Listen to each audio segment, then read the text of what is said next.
thanks for coming in today to World Headquarters, Horsepower Hairdressing, Uxbridge, of course. You've been here for most of the journey.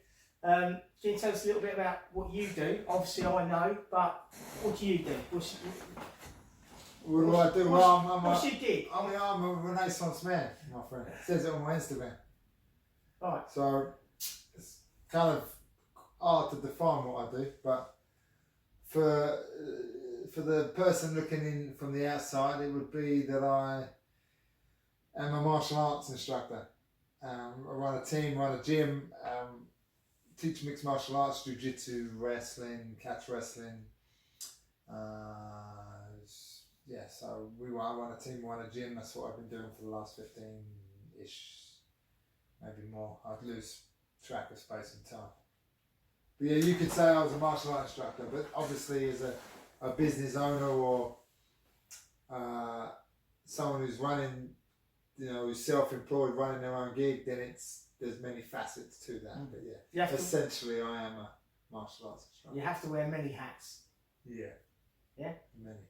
Okay, so tell me about your journey and how you got there. Obviously I known you some years, but for the people out there, what I'm trying to do with this is let people know the stories behind the characters in my life. Everyone in the shop knows you as Fighter Dave, but you're a lot more than a fighter. So tell us, how did you get there? Well, as a kid, I was brought up, what was I?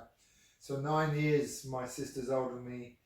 9 years, my brother's 6 years older than me. So I was already when I was born, I was brought up into a martial art family. They both did judo. And my mum and dad were very heavily involved in it. Like judo is quite a community orientated sport. So, my mum would do the catering for like a competition or run the tuck shop when we were training. My brother and sister would compete. My dad would be a referee. Might be a little like chairman on the board of the club or whatever to help run it. So there was always martial arts from my earliest memories. There's pictures of me as like a little baby that my mum made a sheet look like a gi and stuff. So I was always around martial arts. So I think for me it was always something I was very familiar with. So doing martial arts as a kid, like judo and karate as a kid, then getting into my adulthood, once I went off martial arts when I was sort of in my teenage years and got into music and stuff, when my music sort of career fell away, when I was a failed musician, when the band split up and everyone was trying to do their own thing and find their own way. Because if you think about it, when I was a musician, like most things in my life, I never really set out a plan. I just sort of ended up doing it. I'm just, alright, we're here now, let's just do that then. Because I was as a kid, I did martial arts and and then I wanted to play guitar when I went into sort of senior school. I think someone gave me a guitar. A friend of the family gave a guitar to me, and I tried to play it, and I got one for Christmas. And then that was it. I wanted to do music, so I learned how to play guitar, and learned how to play drums, and how to do this and all that. And at school, that's what we would do. When I was in senior school, I would then study music and do all this stuff, and you were in a band, and then all something. First time I sort of got into any sort of recreational drugs was on my GCSE music exam, because I had a drum. The drum was a Your start to your drug taking was in an exam. Yeah, so what happened? Man, even in my history I haven't heard a story like that before. Yeah, so I was learning to play guitar. So a friend of mine, my mum found a music instructor, like a guitar teacher over near where we lived, so in Denham. So I learned guitar at school, and then I would go later on to my now long-time friend who would teach me how to play guitar, and I would just go there Saturday afternoon, and do a lesson most Saturdays. And then I got into a little band, a little school band, and then the guy that we had drumming with us, I don't even know how we knew him. I can't remember that long ago, but somehow someone knew someone that someone knew someone else. So he was drumming in the band, but he was a couple of years older than us. So he had a little job and he had a car and he had to, you know, as a drummer you have to have a car, don't you? Well, yeah. That's a lot of equipment. But yeah, so he would come to my GCSE music exam, like the practical exam. We have to get there early doors because we're the band, so we have to set the drums up. So we set up early doors and they do the whole day of practicals, right? So we can't go in there like half an hour before because they've got like you're on at 12, they've got everyone up before you.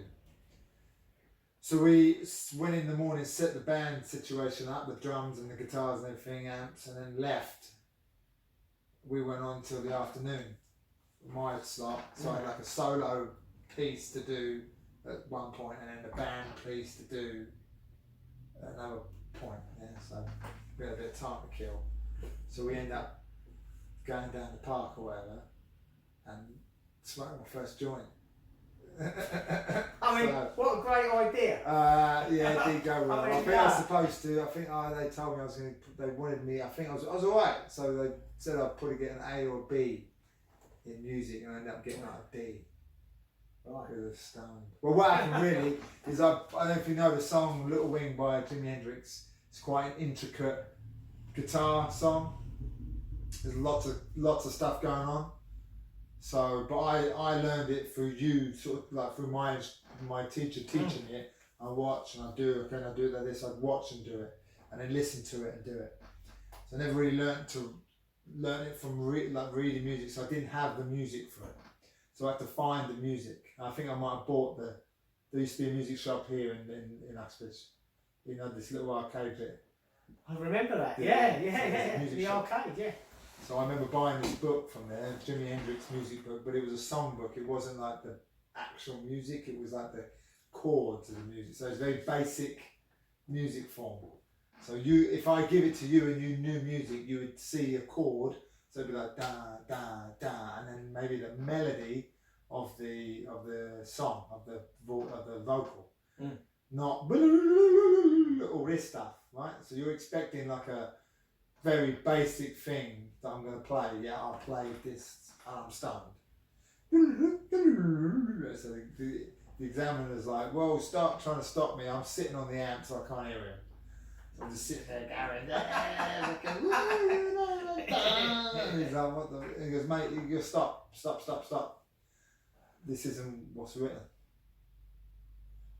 What you're playing is good, but it's not what you've given me. Do you think that was the point that your music career failed? Or? No, that's where it leaped. It leaped. Yeah. It leaped. And then we end up going to do. Yeah, so we got. I think I don't have to double check. Maybe I got a C. I don't know, but I didn't get what I was expected of me. Yeah, because I was too stoned and too just in it and a bit nuts. But so I played a lot of music, and what happened is the way I got back into martial arts is I was in a band and it was kind of falling apart. We was gigging and recording and doing some good things. It was a bit different then, a bit more less less. It's harder to get exposed as a band where you just make a tape or do all this stuff. So, but the bass player in the band would, and I really was only in this band because my music teacher went, oh, I'm putting a band together. You can play guitar. Alright, it wasn't like I had a plan. I just went, alright, yeah, I'll do that. And we were pretty good. You know, we'd made an album and stuff. It was pretty good.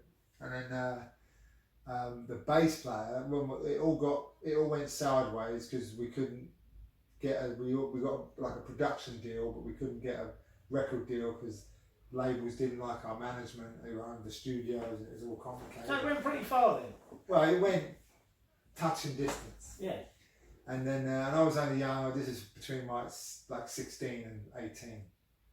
And so I reckon life would have turned out different. I was doing, you know, you start off with the drugs, you know, like the cannabis and the whiz and the amphetamines and all that. And then it gets a bit more serious and with older people, it's like, whoa, so I don't know what way my life would have steered if I'd kept that direction. But the bass player in the band, when the kind of deal got pulled off the table, and it was I always remember them saying that the guys that were in the band, oh, this is their last chance, because they were all like 7, 8, 9, 10 years older than me.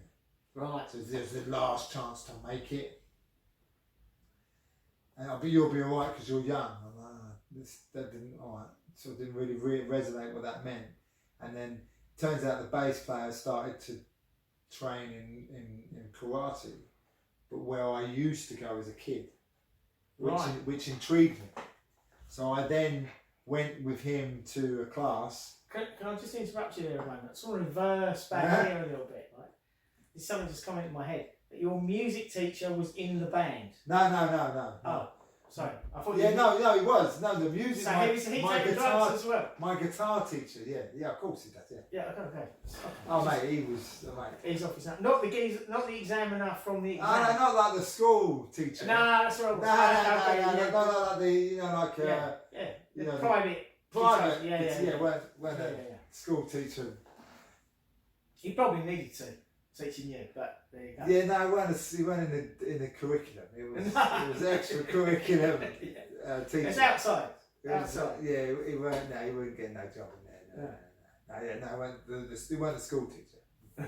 He was my guitar teacher. Right. Just checking. But still my music teacher, yeah. Genius. Still playing today, still doing stuff. He's a one good thing out of the music side of my life was becoming a friend of his, and because he's nuts. He's crazy. He's some good stories, and his whole life's been a performance. Well, all good people are crazy, as we know. He's run for it. He should be on a podcast somewhere. Got to be. Maybe we'll get him in. And so then once all that went sideways, that's when I got back into I probably wouldn't have done anything if my bass player going to the same place I went to when I was young. So I went in there just to see what it was. The same place. It was in the same school, it was in a primary school. So it was like the same hall and all this. I just went down there for nostalgia, and I was like, oh my god, the same people. Some of the same people still teaching. Or I think the guy that was teaching was when I got my black belt in karate in 1989. He got his as well the same year or the year before or after. Right. So he now was running the school. How you doing? So they recognised me. Oh my god, you was down here and all that usual. So I got into that for about a month or two, realised why I left. Didn't really like it. And then I got back in, and then I kind of, all the time, I'm now realising there's some, because I was a Bruce Lee fan as a kid, realising there's some literature on Bruce Lee and stuff. So I was trying to get all that, get some videotapes, get the books and read it all. And then we found a guy that was teaching Bruce Lee's stuff, like the Jeet Kune Do stuff, just near to where I lived in Norfolk. And this would become my first sort of taste of real martial arts, rather than, I don't really count my karate as a real martial art as a kid. So it was kid stuff. It wasn't real for me. It was good base and foundation as a kid, but it wasn't real. And then so this guy would go train with Winston. He would be my first sort of real coach. Winston used to go to we used to be barbecues and stuff. Yeah, Winston. Winston. I met Winston. Yeah, cool. So he would be my first sort of real martial art coach, and then from there, that's when when I say real martial art, I mean not just turning up, making movements, and then leaving. Oh, I do this. No, but a martial art would then sort of shape your character and shape your thinking and the way you approach things, having a philosophy behind it, and having more than just a Tuesday night thing. It's a way. It starts to embark on a way of life and help you make choices because of you're doing this. Is helping you make choices in a different way. That kind of thing.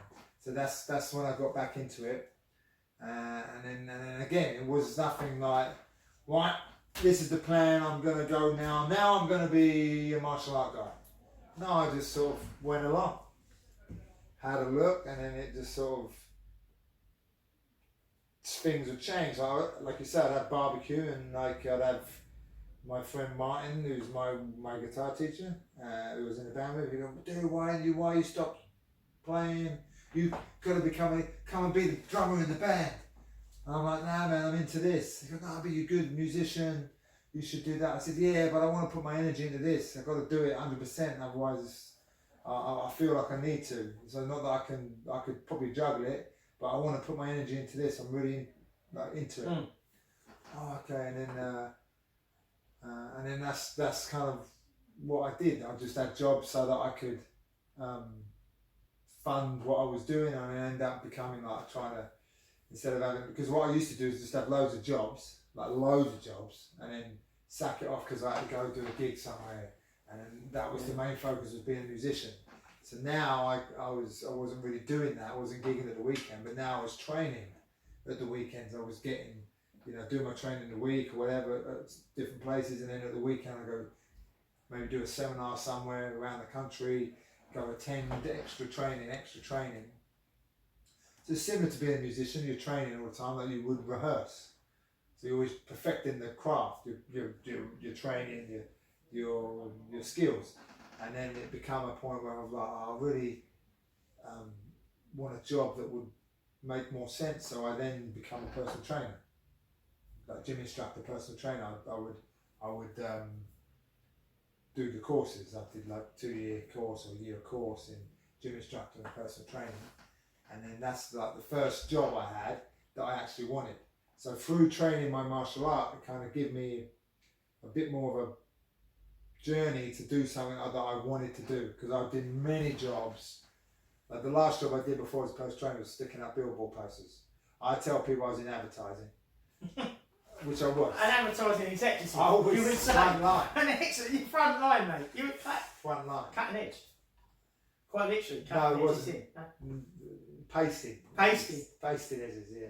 So I'd do that, and then, that was just another job I did. Oh, I need a job. Right, what's available? What was the worst job you ever had?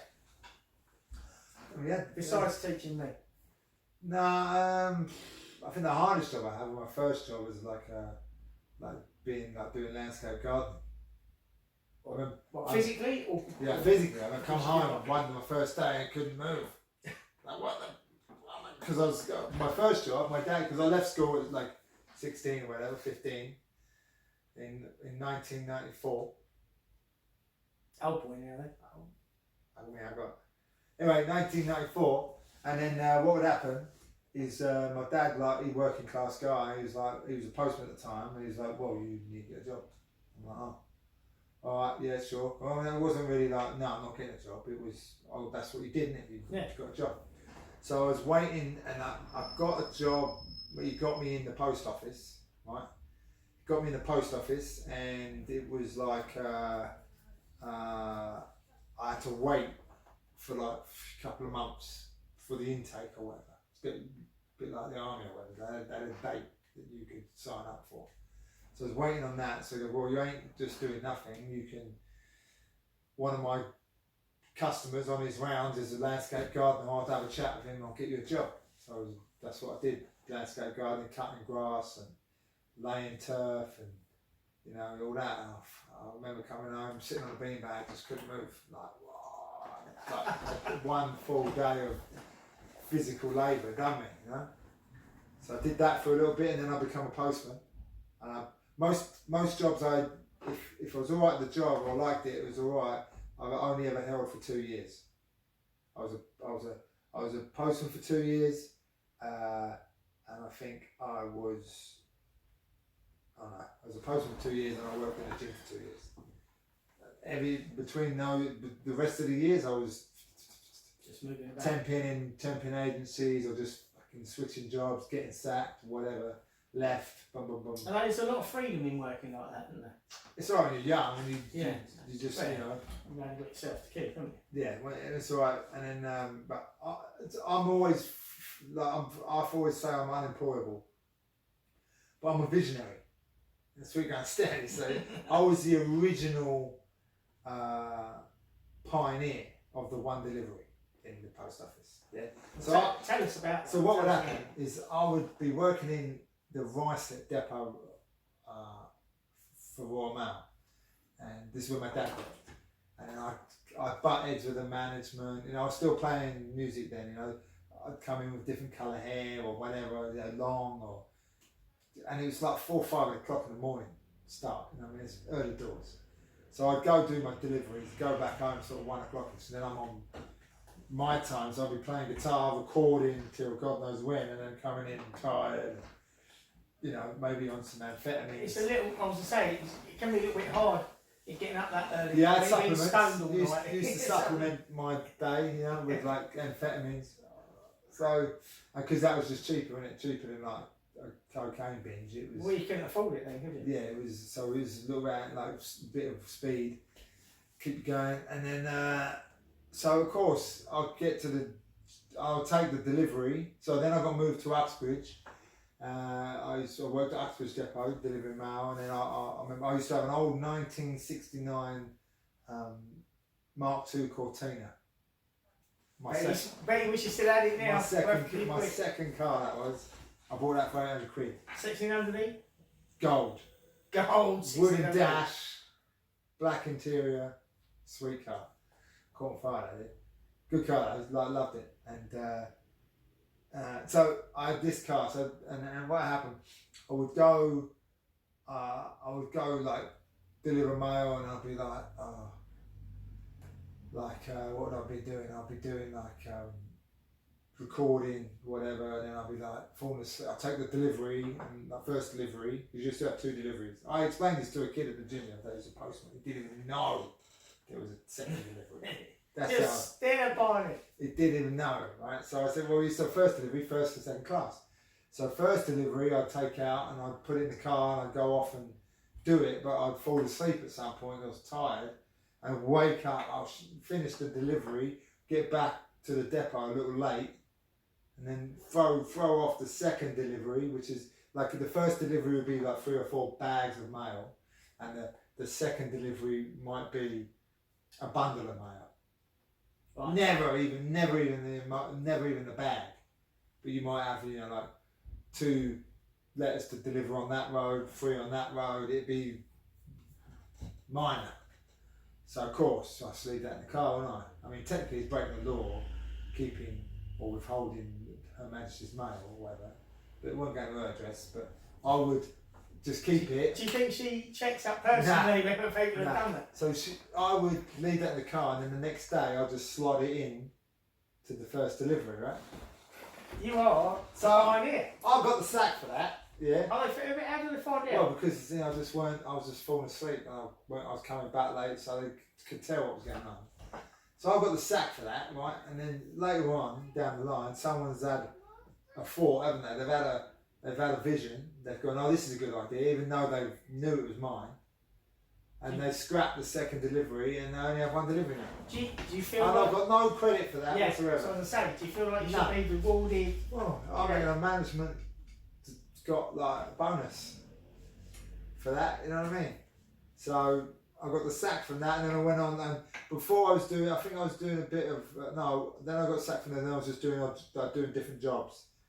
And then that's when the band slipped away, and I got back into the martial arts and stuff, and I was doing karate and stuff, and I got a gig on like BBC Question of Sport, like doing the karate for a scene, and then it snowballed, and then again it wasn't like I made any plans. I just sort of just bumbled along, and then I met Winston and trained with him, and then that would cause me to then do many different seminars with guys that would come over from America. Then I would go on, and the thing with martial arts then with Winston, there was no competitions to do really. There was a stick fighting thing, but there wasn't really much other than you trained it, and then you sort of got onto a apprenticeship. So the next was sort of thing you do is teach it. You become an instructor. So I kind of got onto that road, and then I would bump into my coach Eric Paulson from California in Edinburgh. And I would accumulate videotapes from people, and I found a few of his. And I spoke to him in Edinburgh about going out to California, and I'd go train there. And then again, I didn't go out there for any other reason, just thought it'd be cool. A lot of people I knew would travel. They go off when you're 18, 20 to go traveling. But I didn't want to go traveling and just come back with nothing but stories or an experience. I thought if I'm going to go travel somewhere, I might as well become an instructor or something. So I went and learned some bits and pieces from them, from Eric. And again, the first time I went out was just to go out. Got on a plane, flew to Dublin, I think, and then Dublin to California on fire by myself. Not really thinking too much about it, just sort of got on with it. And then from that, I would come back, and then at that time, at the same time, I was studying to be. I was still sticking up posters. I was studying to be a personal trainer, gym instructor, and then I would do all that, and then I remember I got sacked from being sticking up the posters. They sacked me, and I was like, all right, I might as well. That's all right. I'll go. Why did you get sacked from that, Jay? What was going on? Well, I wasn't doing the job, was I? So you falling asleep again? No. So again, my extra out of hours activities, my martial art, which I replaced from the music, it replaced music. I was into that, so that would be my focus. I'd be training or learning or reading or watching, trying to learn. And what would happen is when I wanted to, because what happened, I would learn. I want to be stronger. I want to be fitter for my martial arts. So I'd ask everybody what they did when they trained, and it didn't make any sense. Oh, I would do this. They would do that. I'm like, no one's making any sense. So I thought, well, I might as well learn this. So we didn't have YouTube back then or the internet like it is now.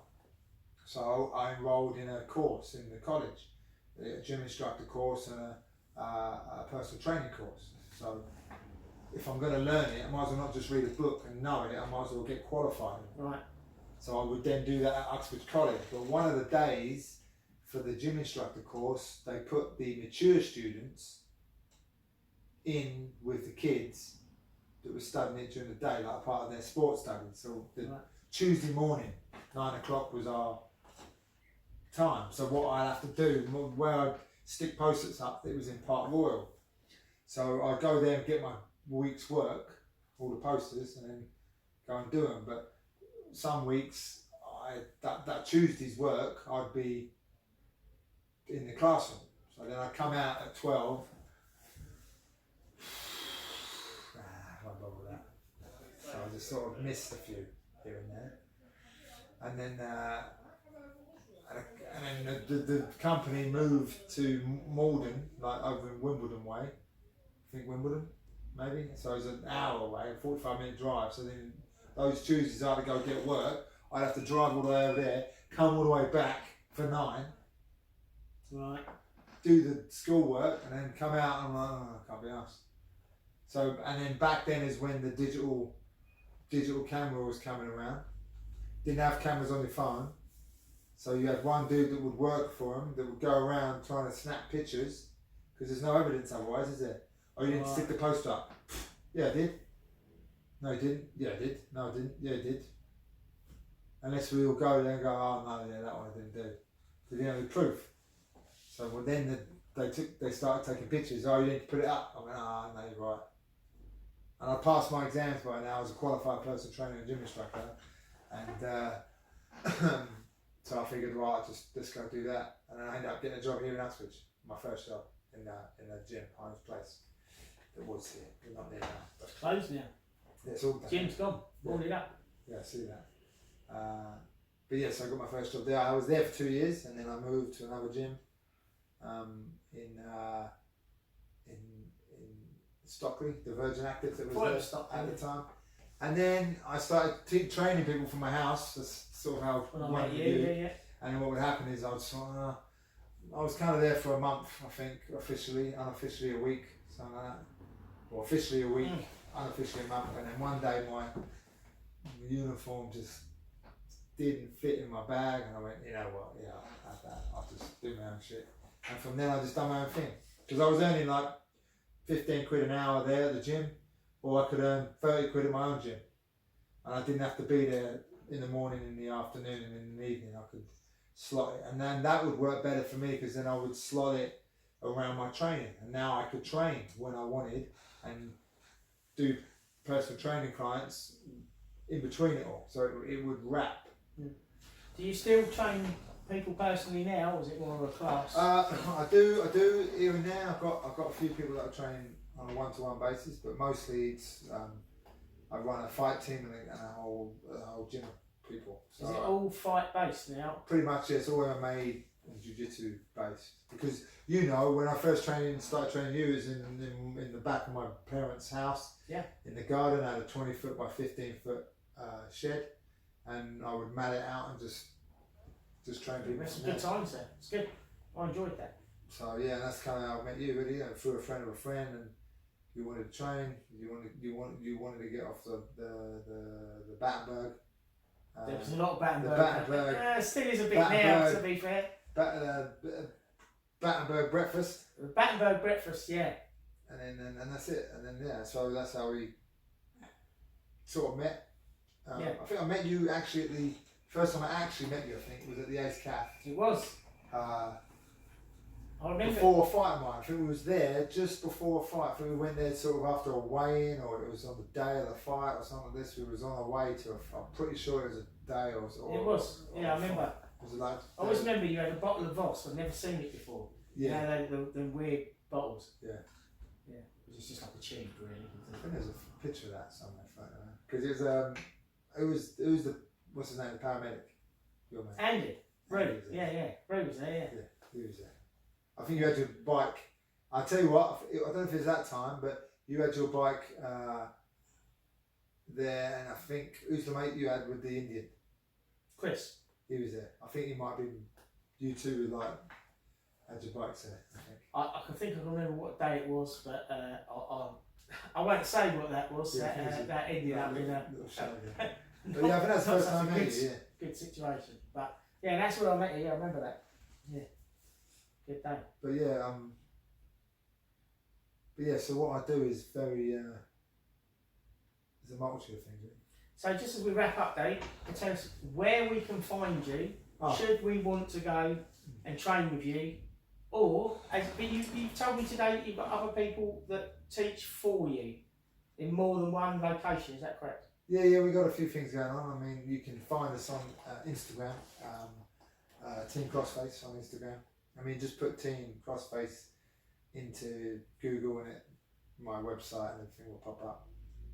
It's not that hard to find people nowadays, so I still like to be enough. But you have to do a little bit of digging to find something. You know what I mean? You've got to work for it. Yeah, you can't just have it. You've got to work for it. Put some effort in. But yeah, you can find us. My gym's in Watford. I've got a gym. The main gym is in Watford. Then we have a couple of other places in High Wycombe, Brunel University. You got training at Brunel now as well? Yeah, when the semester's on there.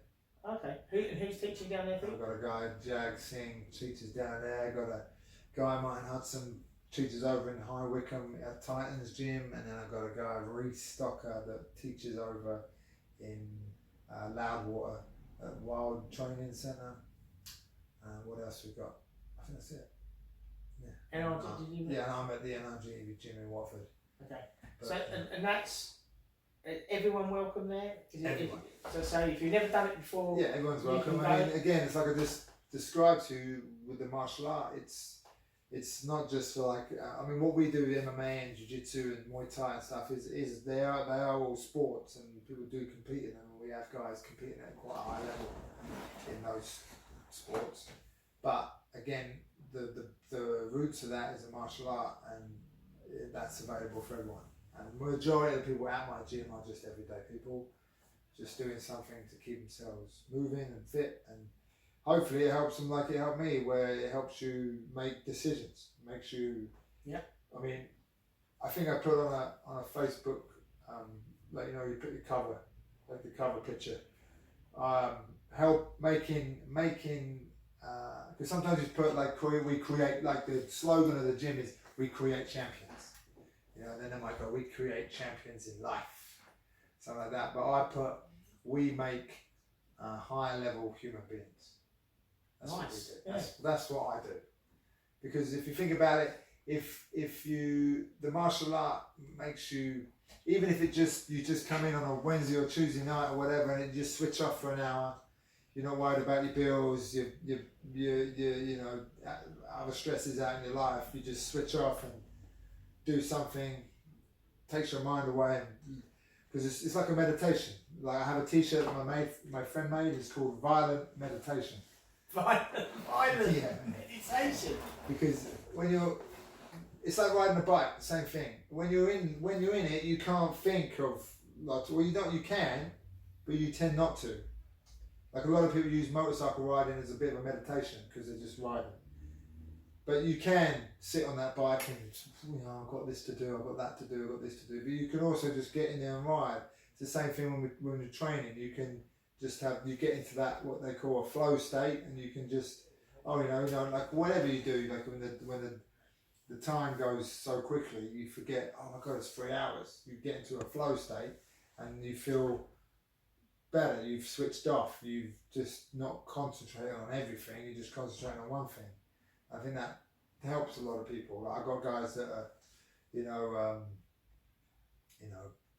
petty criminals to freaking lawyers, police officers, plumbers. So everyone's welcome, any age group. Yeah, and it's the good thing with what we do is a big mixing pot. You know what I mean? Anybody can come in, and most people get along, and most people don't know what each other do unless you start asking. Like, like I said, I've got guys that, are plumbers, that I've got other guys that are lawyers, I've got guys that are police officers, I've got guys that are just, got. I think it can be true to say though that men don't really ask those questions. Like my missus will go out and she meets someone. Oh yeah, they've been married 5 years and they do this for a job, and the wife does this and they've got 3 kids. Yeah. You can know a guy for like a year or more. Well, I've known does people. for a job. Yeah, I've known people for quite a long time. Don't really know the name. I've got the same. I've got mates who've got nicknames. nicknames. I might know their nickname, but don't know the name. But we don't need to know, do we? Like, I borrowed a car off a friend of mine, and a friend of mine, and it's a nice car, but it was alright, Mercedes, and I blew it up. Not blew it up. The engine went bad, and I got another car, bought another car, and I got stopped in that car on the way to a fight, and I was talking to the police officer, lovely man. And he goes, out of interest actually, I just got this car. I said, but I was recently rolling around in this Mercedes, it's all about boards, all insured and everything like that. It wasn't my car though. I said, but I don't really know the guy's name. I know him by his nickname. And I think I had a letter in the glove box of where he lived and that, but I said, would that have been a bit of a longer process than this? He just looked at me like I shouldn't have been telling him this. Yeah. And I thought, yeah, no, you're right, because you're saying that, it's true. Like, they know the ins and outs of what he's done, but in 5 minutes, they know everything. And in like probably about a couple of years, Bob, yeah, he's alright. That's it, done. Yeah. Yeah, well, I mean, I was chatting to a guy the other day who was doing a bit of work on my truck, and he was talking about drawing. Now, I've known Nick since I was probably 17. Long time, man. Yeah.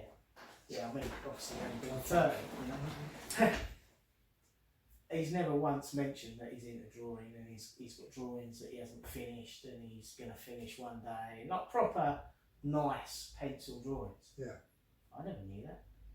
But a woman would find that out somehow relatively quickly, I think. That's probably a sexist thing to say.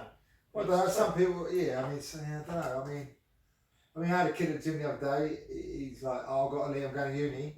I go, oh yeah. He goes, I said, what? And then it's like, cool. He goes, yeah, I've got to stop coming because I've got to go to uni. I'm like, oh, cool. So, next question, where are you going to uni? Next question, what are you studying? And he's like, oh, I'm studying music. So that intrigued me. Now, what do you play? Oh, I play drums. Oh, cool. You're in a band? Yeah. Then it turns out he's in like a punk band. And I'll tell you now, right, this kid, you would never even, he's really quiet. Just sort of always, the only thing that used to annoy me is he turned up late and he like just sort of bumbled in like, oh, no. So like, when he said he's a drummer, that made sense. Being at the back, no one could see him, just off he goes. But then when he told me he was the front man for this band, I was intrigued even more. Because I'm like, what? Nah, no way. So there's always some things you don't think people do that they do. You don't judge a book, do you? You know what I mean? But no, yeah, I didn't know that actually about him, and that was. But he didn't tell me. I've known him for a few years. Not that people don't tell people stuff today. They just sort of think you know it already, or I don't know. Why would we don't need to know, do we? Don't want you to know, I guess. I don't like carrying around all that excess information. Yeah. But do you know him now as Nick the Drawer? No, he's Nick who fixes the truck. Right. Listen, we've got to wrap up because this is, we've got to get home. Pilot, isn't it? As a pilot. You've got to so, go on the all right.